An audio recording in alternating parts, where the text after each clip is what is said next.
ለ30 ደቂቃ ያለው አጭር ኃይለ ቃል አንስተን እንነጋገራለን። ከመፍስዋን ኩሎሙ እለ ይነብሩ ውስቴትኪ እግዚአብሔር ይነግሮሙ ለሕዝቡ ወለመላእክቲሁኒ እለ ተወልዱ ብየ ከመፍስዋን ኩሎሙ እለ ይነብሩ ውስቴትኪ እግዚአብሔር ለሕዝቡ በዛ ላሉ ላለቆቹ በመጽሐፍ እንዲህ እያሉ ይነግራቸዋል። ባንቺ የሚኖሩ ሁሉ ደስ እንደሚላቸው። ይሄ ኃይለ ቃል የምናገኘው መዝሙረ ዳዊት መዝሙር 87 ከቁጥር 7 ላይ የምናገኘው ኃይለ ቃል ነው። ለትምህርት ርዕስ እንዲስማማን ባንቺ የሚኖሩ ሁሉ ደስ ይላቸዋል። ሲውላችሁም በሉ ባንቺ በሉ የሚኖሩ ሁሉ ደስ ይላቸዋል። ባንቺ የሚያምኑ ሁሉ ደስ ይላቸዋል። እግዚአብሔር ይባርካችሁ። ይህንን ኃይለ ቃል የተናገረው ጥበብንና ማስተዋልን የታደለ ልበ አምላክ ተብሎ የተባለ ኃይለ እግዚአብሔር መንፈስ ቅዱስ ያደረበት በሰባቱ ሀብታት ድውያንን የሚፈውስ በሀብተመዊ ጠላትን ድል የሚያደርግ በሀብተ ክህነቱ እግዚአብሔርን የሚያገለግል እንዲሁም ደግሞ በሀብተ በገናው ድውያንን እየፈወሰ የሚያድን የሚታደግ ነቢየ እግዚአብሔር ቅዱስ ዳዊት የተናገረው ቃል ነው። ነቢየ እግዚአብሔር ቅዱስ ዳዊት ይህንን ትንቢታዊ ቃል ለጊዜው በሰሙ አምሳል በእግዚአብሔር ለተመረጠች ለተባረከችው ለኢየሩሳሌም ሲሆን በወርቁ አምሳል ግን በአምሳለ ትንቢት በአምሳለ ጸጋ መንፈስ ቅዱስ በክብር አይቷት የመሰከረላት እግዚአብሔር ድነተ ሥጋ ድነተ ነፍስን እንዲሰጥ አስቀድሞ ለመረጣት ለእመቤታችን ለቅድስት ድንግል ማርያም ለኪዳነ ምሕረት የተናገረው ኃይለ ቃል ነው። እግዚአብሔር ለሕዝቡ በነቢያት አፍ፣ እግዚአብሔር ለሕዝቡ በሐዋርያት አፍ አንደበት፣ እግዚአብሔር ለሕዝቡ በሊቃውንት አንደበት እንዲህ እያለ ይመሰክራል። ምን እያለ ቢሉ ባንቺ የሚኖሩ ሁሉ ደስ ይላቸዋል። ባንቺ የሚኖሩ ሁሉ ይላቸዋል፣ ደስ ይላቸዋል። እግዚአብሔር ይህንን በሊቃውንት አንደበት እያደረ ይናገራል፣ በነቢያት አንደበት እያደረ ይናገራል። የቤተ ክርስቲያናችን በዘመናችን እኛ ባልነበርንበት ዘመን የተነሱ ሊቃውንቱ ደግሞ ይህንን ቃል ትንቢት ይፈጸም ዘንድ ይህንን ይዘው በድንግል ማርያም ደስ ሊለን እንደሚገባ አምልተው አስፍተው ተናግረዋል። ከነዚህ መካከል አንዱ ታላቁ ሊቅ አባ ጊዮርጊስ ዘጋስጫ ምንድን ያለው? ኑ ንትበሳ ወንታሰይ ባቲ፣ ኑ በሷ ደስ ይበለን እስመ እመ አምላክ ይእቲ ዘበድንግልና ክሌቲ፣ እሷ የአምላክ እናት ናትና የመለኮት እናት ናትና በድንግል ማርያም ምን ይበለን? ምን ይበለን? ደስ ይበለን በማለት የዳዊት ቃል የዳዊት ትንቢት በእነዚህ ቅዱሳን አባቶች ሲፈጸም እንደነበረ በቤተ ክርስቲያን ታሪክ ላይ እንመለከታለን። ይህ ብቻ አይደለም። ቅዱስ ዳዊት የተናገረውን ቅዱስ ያሬድም በዝማሬው በድንግል ማርያም ደስ እንደሚለን ድንግል ማርያምን ማመስገን እንደሚገባ በድንግል ማርያም በኪዳነ ምሕረት ታሪክ እንደሚለወጥ በተለይ በዚች በሰገነቷ ኪዳነ ምሕረት የተለወጠላቸው ታሪክ የተቀየረላቸው እስኪ እልል ብላችሁ አመስግናለሁ። ታሪክ እንደሚለወጥ በተለወጠልን ታሪክ በተደረገልን ድንቅ ሥራ ማመስገን እንደሚገባ ለማመልከት ዮም ንወድሳ ለማርያም በእንተ ዘተወልደ እምኔሃ መንክር ግርማ ኃይለ ልዑል ጸለላ። ዛሬ ማርያምን እናመስግናት። ማንን እናመስግናት? ማንን እናመስግናት? ክብር ምስጋና ይድረሳት ለወላዲተ አምላክ። ዛሬ ማርያምን እናመስግናት።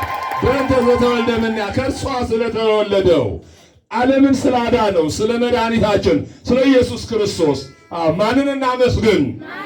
አምላክን ስለወለደችልን ስለ ድንግል ማርያም ከሷ ተወልዷልና ማንን እናመስግን? መንክር ግርማ ኃይለ ልዑል ጸለላ። የሚያስደንቅ ግርማ የልዑል ኃይል ጸልሏታል ጋርዷታልና ኃይለ ልዑል ወልድ የተባለውን አካላዊ ቃል ወልደ እግዚአብሔርን ኢየሱስ ክርስቶስን ወልደዋለችና ማኅፀኗ እሳተ መለኮትን ተሸክሟልና ማርያምን ምን እንበላት? ምን እንበላት? ክብር ምስጋና ለእርሱ ይሁን። ደስ ይለናል። ለምንድን ነው በድንግል ማርያም ደስ የሚለን? ለምንድን ነው በድንግል ማርያም ሐሴት እናድርግ ብለን የምንለውን ነገር ከማየቴ በፊት ግን መዝሙረ ዳዊት መዝሙር 87 ቁጥር 1 እስከ 7 ያለውን መሰረታዊ ነገሮች ባጭሩ አስቀምጣለሁ። መዝሙረኛው ቅዱስ ዳዊት በዚህ አንቀጽ ውስጥ 6 ነገሮችን አመላክቶናል። አንደኛው የመጀመሪያው ነገረ ማርያም ወይም ደግሞ ስለ እመቤታችን ስንናገር እንደ እንግዳ ደራሽ እንደ ውሃ ፈሳሽ የመጣ ሳይት አይደለም። በጥንት በነቢያት አንደበት በጥንት አባቶች መሰረት ላይ የተመሰረተ መሆኑ ተናግሯል። ጥንት አባቶች ላይ የተመሰረተ እንደ እንግዳ ደራሽ እንደ ውሃ ፈሳሽ የመጣ አይደለም። መሰረቷ በጥንት በቅዱሳን አባቶች ላይ እንደሆነ የቅዱሳን አባቶች መመኪያ ዘውዳቸው ወላዲተ አምላክ እንደሆነች የቅዱሳን አባቶች አክሊላቸው የቃል ኪዳን ምልክታቸው ማናት? እመቤታችን ናት። ይህንን ተናግሯል። ምን በማለት መሰረታት ያውስቱ አድባራት ቅዱሳን መሰረቶቿ በተቀደሱ ተራሮች ላይ ነው። የተቀደሰ ተራራ ተብሎ የተባለው በኢየሩሳሌም ያለው ታቦርን አይደለም። በኢየሩሳሌም ያለውን የኢያሪኮን ተራራ አይደለም። የተቀደሱ ተራሮች ተብሎ የተባሉት የተመረጡ በሃይማኖት የጸኑ በስነ ምግባር የታነጹ እመቤታችንን አምባ መጠጊያ መመኪያ አድርገው ሱባኤ ይዘው በሱባኤ ድንግል ማርያምን ለማየት የናፈቁና ከድንግል ማርያም የሚወለደውን መድኃኒት ለማግኘት የናፈቁ ቅዱሳን አባቶቻችን ናቸው። መሰረት የተባሉት መሰረት ያለ ይህንን ነው። ከነዚህ መካከል አንዱ የመጀመሪያው ፍጥረት አዳም ነው። አዳም ለድንግል ማርያም መሰረት ሆኗል። ድንግል ማርያም ደግሞ ለአዳም መድኃኒት ሆኗለች። ምን ሆኗለች? መድኃኒት ሆኗለች። አዳም የተጽናናው በድንግል ማርያም ነው። ሰዓት ስለሌለኝ ቶሎ ቶሎ ነው የምሄደው። አዳም የተጽናናው በድንግል ማርያም ነው። አዳም የተረጋጋው በድንግል ማርያም ነው። በሔዋን ሐዘን ገጥሞት ነበረ። በሔዋን መከራ ገጥሞት ነበረ። በሔዋን ከእግዚአብሔር ተለይቶ ነበረ። በድንግል ማርያም የገጠመው ሐዘን የገጠመው መከራ ተለወጠ። በሔዋን ከእግዚአብሔር ተለይቶ ነበረ። በድንግል ማርያም ከእግዚአብሔር ጋር ታረቀ። ክብር ለድንግል ማርያም ይሁን። በሔዋን ሞትን ተሸክሞ ነበረ። በድንግል ማርያም ሕይወትን አገኘ። በሔዋን ወደ ሲኦል ወርዶ ነበረ። በድንግል ማርያም ወደ ሕይወት ወደ ገነት ተመለሰ። በድንግል ማርያም ተጽናና ይላል። ሊቃውንቱ ስላሉ ደስ ይለኛል። መልካ ኪዳነ ምሕረትን የደረሱ ታላቁ አባት ምንድን ነው ያሉት? ተናዘዘ ልክ ያኮኑ ህሊና ቀዳማዊ አብ አመም ገነቱ ተሰደ በሐዘን ንጹሕ። ተናዘዘ ልክ ያኮኑ ህሊና ቀዳማዊ አብ የቀዳማዊው አብ የአባታችን የአዳም ህሊና በአንቺ ተጽናና። በማን? በእመቤታችን ተጽናና። አመም ገነቱ ተሰደ በሐዘን ንጹሕ። እጹብ በሆነ ሐዘን በመከራ ጊዜ በተሰደደ ሰዓት የተጽናናው በስደት ጊዜ የተረጋጋው በድንግል ማርያም ነው። በአንቺ ተጽናና። በኃጢአቴ ምክንያት ዕፀ በለስ ቀጥፌ በልቼ ብሰደድ በአንቺ በዕፀ ሕይወት ወደ ገነት እመለሳለሁ እገባለሁ ብሎ እሷን ቃል ኪዳን አድርጎ መጽናኛ ምርኩዝ አድርጎ አዳም በድንግል ማርያም ተጽናና ይላሉ። መድኃኒታችን ኢየሱስ ክርስቶስ ስደትን ለምን ቀመሰ ብለን ስንል ዳግማዊ አዳም ነውና አዳም የቀመሰውን ስደት ቀምሶ ስደተኛውን አዳም ከስደት ዓለም ለመመለስ በዚህ ተጽናንተዋል። በመሆኑም ለአዳም ሕይወቱ ምርኩዙ የቃል ኪዳን ምልክቱ አርማው እመቤታችን ናት። ቃል ኪዳን ገብቶለታል። ሁልጊዜ ትማሩታላችሁ። ይህናል ደግሞ ቃል ኪዳን ሰጥቶታል። አዳም ግን በገድለ አዳም ላይ ተጻፈ። ሊቃውንት የሚናገሩት አንድ ነገር አለ። አዳም ዕፀ በለስ ቀጥፎ ጸጋው ተገፎ ራቁቱን ሆኖ ከገነት ሲሰደድ የእግዚአብሔር መልአክ ኪሩቤል ሰይፍ ይዞ ወደ ዕፀ ሕይወት እንዳይጠጋ ሰይፍ ይዞ የእሳት ነበልባል ይዞ ገነትን አጠረበት ይላል። መለስ ብሎ ሲመለከት ዕፀ ሕይወትን አያት። ዕፀ ሕይወትን እንደ ፀሐይ በምታበራ በአምሳለ ብእሲት ተመለከታት አለ። ዕፀ ሕይወት ድንግል ማርያም ናት። ቅዱስ ያሬድም ይመስክራል አይደል? ሊቃውንት በአምሳለ ብእሲት አያት፣ ሰገደላት። የሕይወትን ፍሬ ተሸክማ እንደ ፀሐይ የምታበራ ጻዳ ፀሐይ የመሰለች ሴት አየ ተመለከተ። በዕፀ ሕይወት ስር ላይ ሰገደላትና ብላለ በዕፀ በለስ ከገነት ብትሰደድ በአንቺ በዕፀ ሕይወት ወደ ገነት እመለሳለሁ። ፍሬክኒ ፍሬ ሕይወት ፍሬሽም ፍሬ ሕይወት ፍሬ ነው ብሎ አዳም ሰገደላት። ክብር ለድንግል ማርያም ይሁን። ያቺ ጽዮን አዳም የሰገደላት ጽዮን ድንግል ማርያም ናት። ስለዚህ መሰረቶቿ በተቀደሱ ተራሮች ላይ ነው ብሏልና እነዚህ ቅዱሳን አባቶች መሰረት ተብለዋል። ተስፋ አድርገው ኪዳነ ምሕረትን ይዘዋል። ከአዳም ቀጥሎ ኖህ፣ ከኖህ ሴት ቃይል፣ ማቱሳላ፣ ላሜ እየተባለ እስከ አብርሃም ከአብርሃም በፊት ኖህ፣ እነዚህ ሁሉ የእመቤታችን ቃል ኪዳን የተገባላቸው የተሰጣቸው ናቸው። ይህን ሲናገር ሁለተኛ ከፍጥረት ሁሉ እግዚአብሔር ድንግል ማርያምን እንደመረጠ በተለይ ከአንስተ ያዕቆብ ከያዕቆብ ልጆች ሁሉ እግዚአብሔር ድንግል ማርያምን እንደወደደ ከፍጥረት ሁሉ ለይቶ እንደመረጣ ሲናገር ምንድን ነው ያለው? መሰረታዊ አውሳድ በቅዱሳን ያበድሩን እግዚአብሔር ለአናቅጸ ጽዮን እንኩሉ ታይኑ ለያዕቆብ ከያዕቆብ ድንኳኖች ይልቅ ከያዕቆብ ልጆች ይልቅ ከያዕቆብ ሴቶች ይልቅ የጽዮንን ደጅ ይወዳል። የጽዮንን ደጅ ወደደ። የጽዮን ደጅ የተባለው የድንግል ማርያም ማኅፀን ነው። ጽዮን የተባለች ድንግል ማርያም ናት። ከያዕቆብ ሴቶች ልጆች ይልቅ ከያዕቆብ ፍጥረታት ይልቅ እግዚአብሔር ድንግል ማርያምን እንደወደደና እንደመረጠ ታላቁ ሊቅ ቅዱስ ዳዊት በዚህ በመዝሙሩ ላይ አስቀምጦልናል። ሁለተኛው ነው። ሶስተኛው በድንግል ማርያም ድንቅ ነገር እንደተደረገ ድንቅ ነገር ተደርጓል። በድንግል ማርያም ነኪር ነገር ወንቲአኪ ሀገረ እግዚአብሔር የእግዚአብሔር ከተማ ሆይ በአንቺ ድንቅ ነገር ተደረገ። ምን ተደረገ? ድንቅ ነገር። ይሄ ድንቅ ነገር ምንድን ነው? በድንግል ማርያም የተከናወነው ድንቅ ነገር። ይሄ ድንቅ ነገር ምንድን ነው? አምላክ ሰው ሆነ፣ ሰው አምላክ ሆነ። እግዚአብሔር ሰው ሆነ፣ ሰው እግዚአብሔር ሆነ። በተዋህዶ የሥጋና የመለኮት ተዋህዶ በማን ማኅፀን ተፈጸመ? በእመቤታችን ክብር ለድንግል ማርያም። ድንቅ ነገር፣ ከሕሊና በላይ የሆነ ነገር ንጽሕት በሆነች በድንግል ማርያም ማኅፀን የተከናወነ ንጽሕና፣ ቅድስና ለእግዚአብሔር እናትነት አስመርጧታል። እግዚአብሔር ዓለምን ሁሉ ዳርቻውን ሁሉ ተመለከተ፣ አሻተተ።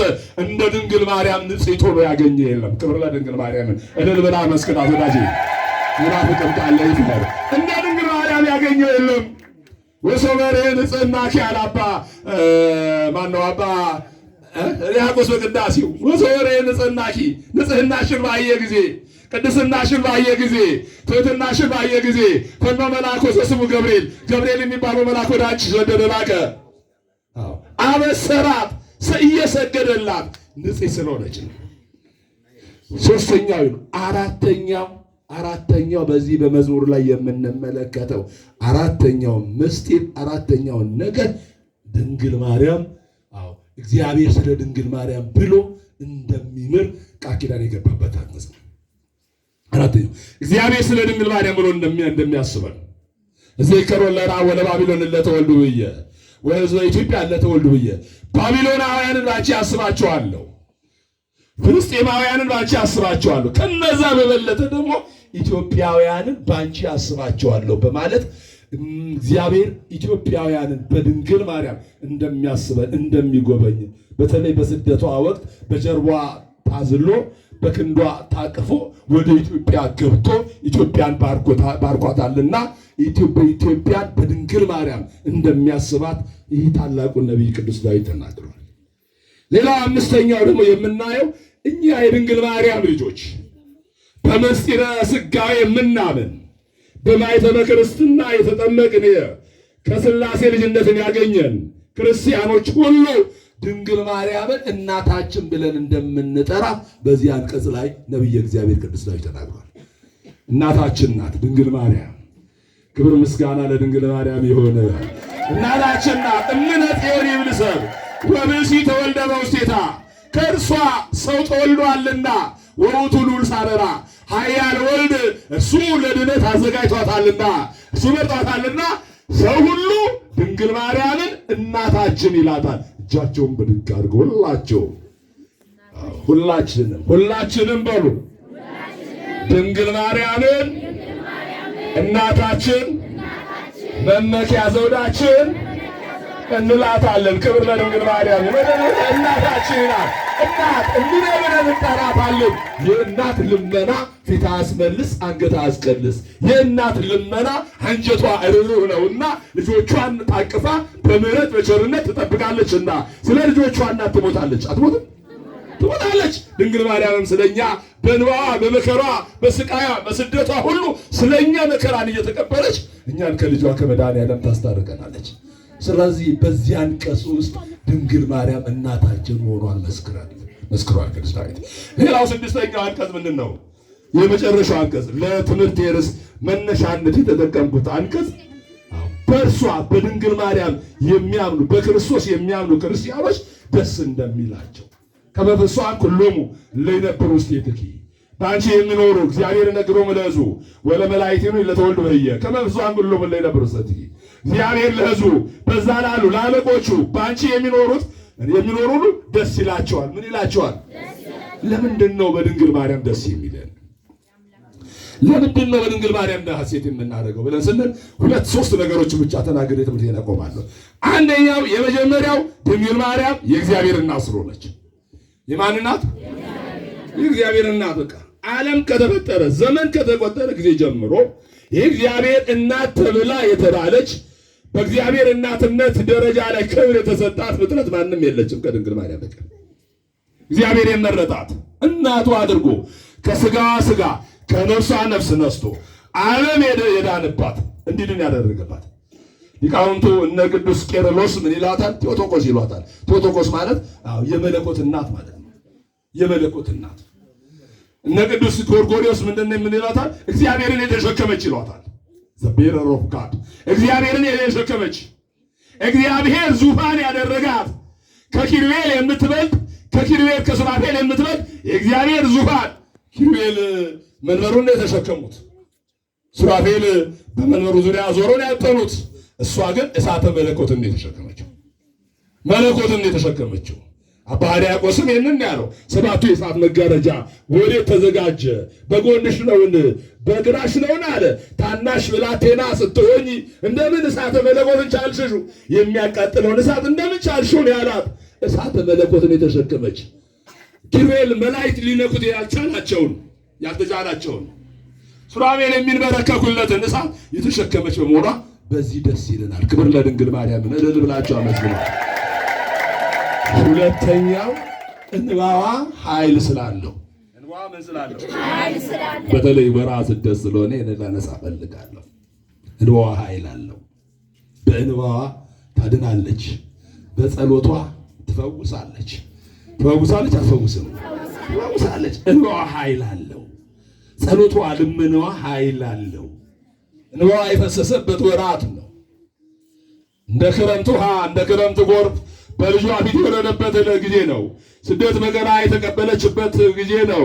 እኛችን የተሰደደችበት ጌታ ኢየሱስ ክርስቶስም የተሰደደበት ስደት በሶስት መንገድ ይመጣል። አንደኛው በኃጢአት ነው። የኃጢአት ስደት አለ። የኃጢአት ስደት የአዳም ስደትን ነው። አዳም በኃጢአት ከገነት ተሰዶ ወደ ምድረ ፋይዳ ወደ ምድረ መከራ ወደ ሲኦል ወርዷል። ይህ የኃጢአት ስደትን ነው። ሁለተኛው የረሃብ ስደትን ነው። የረሃብ ስደት በችግር በረሃብ ምክንያት ከአንዱ ሀገር ተፈናቅሎ ወደ ሌላው ሀገር መሰደድን ነው። ሶስተኛው የፖለቲካ ጉዳይ ስደት ነው። የፖለቲካ ስደትን ነው። የፖለቲካ ስደት ስለ እውነት የቆመ ሰው የሚሰደድበት፣ እውነትን የሚናገር ሰው የሚሰደድበት፣ ኢየሱስ ክርስቶስ ዓለምን ለማዳን የመጣ አምላክ በመሆኑ የተነሳ በዘመኑ የነበረው ሄሮድስ እጅግ ተጨነቀ። እነዛ ሰብአ ሰገል ኢየሩሳሌምን አናወጧት። ምን እያሉ? አይቴ ያለው ንጉሥ ተወልደለነ ከመ ንሀብሎቱ አማ ወሰጊደ እንዘ ይብሉ ሰብአ ሰገል ሰሚዖ ጋደ አብያ ሄሮድስ በቅናተ እሳት ነቀ እንዳለው ሊቁ። ሰብአ ሰገል ከሩቅ ምስራቅ ሲመጡ በኮከብ ተመርተው ሲመጡ አዋጅ ሲያውጁ ሄሮድስ በቅናት ነደደ። የተወለደው የአይሁድ ንጉሥ ነው፣ ወዴት ነው እያሉ ሲሉ ተነደደ። እኔን ያለው እንዴት የኔ ስልጣን ሊይዝ ነው ይገባል ብሎ ተናደደ። ስለዚህ ቀን ቆጠረ፣ ቀመረ። ከነቢያቱም ከሊቃውንቱም መረጃ ሰበሰበ። ከሰብአ ሰገል መረጃ ሰበሰበና ሰብአ ሰገልን በጎል ላካቸው። ሰግዳችሁ ወደ እኔ ኑ፣ ስለ ልጁ ጠይቁ አላቸው። ሊሰግድለት አይደለም ሊገለው ነው እንጂ። በኋላ ላይ ግን በመልአከ እግዚአብሔር በቅዱስ ገብርኤል መሪነት ሰብአ ሰገል በሌላ መንገድ ወደ ሀገራቸው ገቡ። ያን ሰዓት በቅናተ ሰይፍ ነዶ ሰይጣን አሳውሮት 1000 ከ4,000 ሕፃናት አስገድሏል። 1000 ከ4,000 ሕፃናት አስገደለ። መልአከ እግዚአብሔር ቅዱስ ገብርኤል ዮሴፍ ምን አለው? ተንሥእ ወንሣ ሕፃነወሙ እናቱንና ሕፃኑን ይዘህ ወደ ምድረ ግብፅ ተሰደድ አለው። ኢየሱስ ይሰደድ አለ። ኢየሱስ ስዱድ ሆኗል። ኢየሱስ ተሰደደ። ኢየሱስ ስዱድ ተስፋው ለስዱዳን አይደል? ኢየሱስ ግፉ ምስካዩም ለግፉአን ተሰደደ። ኢየሱስ ስለ እውነት ተሰደደ። እውነትን በመመስከሩ ተሰደደ። በዚህ አጋጣሚ በ40 ዓመታት ታሪክ ውስጥ ለወንጌል ተሰደዋል ሊቀ ትጉሃን። አንዱ የእውነት ስደት ነው። ራስን መስዋዕት አድርጎ መሰደድ ነው። በወንጌል መሰደድ ነው። ቅዱስ መድኃኒታችንም የተናገረ ይህን ነው። ደቀ መዛሙርቱን ስለ እኔ ትሰደዳላችሁ፣ ይገርፏችኋል፣ ወደ ወህኒ ይወረውሯችኋል። እነ ቅዱስ ጳውሎስ ወደ ወህኒ ተወርውረዋል። እነ ቅዱስ ጴጥሮስ ወደ ወህኒ ተወርውረዋል። ግን የወህኒ ቤቱ ሰንሰለት ተበጣጥሶ በወህኒ ቤቱ በወረደው ብርሃን ወህኒ ቤቱ ወለል ብሎ ተከፍቶ ወጥተው ወንጌልን ሰብከዋል። ሊቀ ትጉሃንም እንደዛው እንመሰክራለን። ወደ ወህኒ ተወርውረዋል፣ ግን ተወርውረው አልቀሩም። ወርዋሪዎቹ ስልጣናቸውን ተገፈው ግማሾቹ ወዴት እንደተሰደዱ ግማሾቹ ከባህርም ገብቶ እንዳለቁ እናያለን። እውነትን የያዘ ግን ዛሬም ሊቀ ትጉሃን ወንጌልን እየሰበኩ እግዚአብሔር ይመስገን እድሜ ጸጋ ክብር ያድልልን ጨምሮ ጨማምሮ ይስጥልን። ከዛ ከተወረወሩበት ወህኒ ቤት ወጥተው ዛሬ ላይ ቤተክርስቲያንን እያገለገሉ የበለጠ ሐዋርያዊ ተልኳቸውን እየፈጸሙ ነው ያሉት። የወንጌል ስደት፣ የወንጌል መከራ አሳዳጆች ያልፋሉ፣ ይጠፋሉ። አሳዳጆች ተሰዳጅ ይሆናሉ። በዘመኑ የነበረው መንግስት ሲያሳድድ ነበረ። አሁን ተሰዶ ዝምባብዌ ነው ያለው። የተሰደዱ ግን በመድረክ ላይ ቆመው እግዚአብሔርን ከፍ ከፍ እያደረጉ ነው። የእውነትን ወንጌል እየገለጹ ነው። ተሰዳጅ የነበሩ እውነትን የያዙ ሰዎች ዛሬ አውደ ምሕረት ላይ ቆመው ስለ ክርስቶስ የሚመሰክሩ የቤተ ክርስቲያን አገልጋዮች ሆነዋል። የፖለቲካው ስደት አለ። የኢየሱስ ስደት የፖለቲካ ስደት ነው። የእመቤታችንም ስደት እንደዛው ነው። የያዕቆብ ስደት ግን የረሃብ ስደት ነው። እችን ነገር ተናግሬ ያቆማለሁ ትምህርቴን። ያዕቆብ በረሃብ ዘመን እጅግ የከፋ ረሃብ የተነሳበት ዘመን ስለነበረ በረሃብ ተጎድቶ ነበረ። ግን ከረሃብ የሚታደገው አንድ ልጅ አለው። ያም ዮሴፍ ነው። ዮሴፍ የግብፅ ጠቅላይ ሚኒስተር ሆኖ ተሹሟል። ወንድሞቹ በ30 ብር ነው የሸጡት። ገለነዋል ብሎ ነው ያሉት፣ ወይም ሸጠነዋል ብሎ ነው። ግን እግዚአብሔር በመከራው ዘመን፣ በስደቱ ዘመን፣ በረሃቡ ዘመን የሚታደጋቸውን ዮሴፍን ወደ ምድረ ግብፅ እንዲሸጥ አድርጎ ስለ ዮሴፍ ተሰይታ ያደርጋል። አብሮ ተሽጦ ዮሴፍን ከእስር ቤት አውጥቶ የግብፅ ጠቅላይ ሚኒስተር አድርጎታል። በዚህ ዘመን ነው ያዕቆብ የተሰደደው። የያዕቆብን ስደትና የእመቤታችንን ስደት ሊቁ ሲያነጻጽሩ ምን ብለዋል? ያዕቆብ ነገደ በፍስሐ ለረኪበ ኩሉ መፍቅዱ ሶበ ሰማ በብሔረ ግብፅ ከበነግሰ ወልዱ ላጎዮ ሕፃናት አመተ አርዱ ነገደት ማርያም ዘመዱ አሉ ዘያምራ ወይ ያበረር ስብቆደል አነጻጸረው። ያዕቆብ በረሃቡ ዘመን ወደ ምድረ ግብፅ ተሰደደ። ለምን? በምድረ ግብፅ የሚቀበለው የግብፅ ጠቅላይ ሚኒስተር የሆነ ልጅ አለው፣ የሚመግበው አለው። ላጎዩ ሕፃናት አመተ አርዱ። እነዛ ሕፃናት በታረዱ ጊዜ ነገደት ማርያም ዘመዱ ማርያም እመቤታችን ልጇን ይዛ ተሰደደች፣ ወደ ምድረ ግብፅ ተሰደደች። ነቢዩ ዮሴፍ ትንቢት ይፈጸም ዘንድ ወደ ምድረ ግብፅ ተሰደደች። አሎዚ አምራ ወይ ያዱ ማንም በማያውቃት ዘመድ ወገን በሌለባት ስትጠማ የሚያጠጣት ስትራብ የሚያበላት ወገን ዘመድ በሌለባት ምድር ተሰደደ። እያለቀሰች እያነባች እንኳ እንደ ክረምቱ አይፈስ ነበረ። እመቤታችን በእንባዋ ታስምረን፣ በሽታችን ፈነቃቅላ ታውጣለን። እያለቀሰች እያነባች የሚያጽናናት የሚያረጋጋት ማንም አልነበረም። ሶሎሞን ካን ልታጽናናት አልቻለችም። ዮሴፍም ሊያጽናናት አልቻለም። እንባዋ መከሯ በጣም እጅግ መሪር ነበረና እያለቀሰች እያነባች ሊቁ ይህንን እንባ እንዲህ ብሎ ነው የተናገረው። አይቴ የቲ ሐና ነየ ወኤልሳቤጥኒ እንተ ማዝማድየ ይልክያን ሊተ በእንተ ንግደትየ ለሐወት ማርያም ዘትብል ወይልየ አይቴ ሐና እናቴ ወዴት ናት? እናቴ ወዴት ናት? ልታጽናናኝ የሚገባት እናቴ ወዴት ናት? ወኤልሳቤጥኒ እንተ ማዝማድየ አዝማሬ ወገኔ ኤሳቤት ዞሬት ናት ይልከያኒ ሊተበንተን ግደቴ በመከራዬ በችግሬ ያላቅሱኝ ዘንድ እናቴ ሐና ወዴት ናት? ኤልሳቤጥ ዘመኔ ወዴት ናት? ጣዖት ማርያም ዘትብል ወይ እያለች እመቤታችን እንዲህ ያለች አለቀሰች ነው ያለው። ይሄ እንባ በልጇ ፊት ወርዷል። ይሄ እንባ በልጇ ፊት እንደ ክረምት ውሃ ሆኖ ፈሷል። ግን ይሄ እንባ በልጇ ፊት ቢፈስም በዚህ እንባዋ ደግሞ እኛን ልጆቿን በቃል ኪዳኗ እንድታድን ቃል ኪዳን ተቀብላለች። ክብር ለድንግል ማርያም ነው ብላችሁ አነዚህ አባዳቆስ ይሄንን እንባ እያየ እንዲህ አለ አዘክሪ ድንግል አንባ አመሪረ ዘወረደ ዲበ ገጸ ፍቁር ወልድኪ ድንግል ሆይ በልጅሽ ፊት በወረደው እንባ ምን በሊ ይሄ እንባ ያድናል አይደለም? ዛሬ በዚች በሰገነት ኪዳነ ምሕረት በጸሎቷ በጸበሏ የምትፈወሱት ያን ጊዜ በተገባላት ቃል ኪዳን ያ እንባ የፈሰሰ እንባ እዚህ ጸበል ላይ ጠብ ብሏል። ያ እንባ የፈሰሰ በምድረ ግብፅ የፈሰሰ እንባ እዚች መካን ላይ ወርዷል። ስለዚህ በወረደው እንባ መድኃኔዓለም ይምራል። ክብር ለመድኃኔዓለም በዚህ ደስ ይለናል። የምንፈወሰው የምንድነው በእንባዋ ስለሆነ ስለምታድነን። ወስብሐት ለእግዚአብሔር። ይቆያል።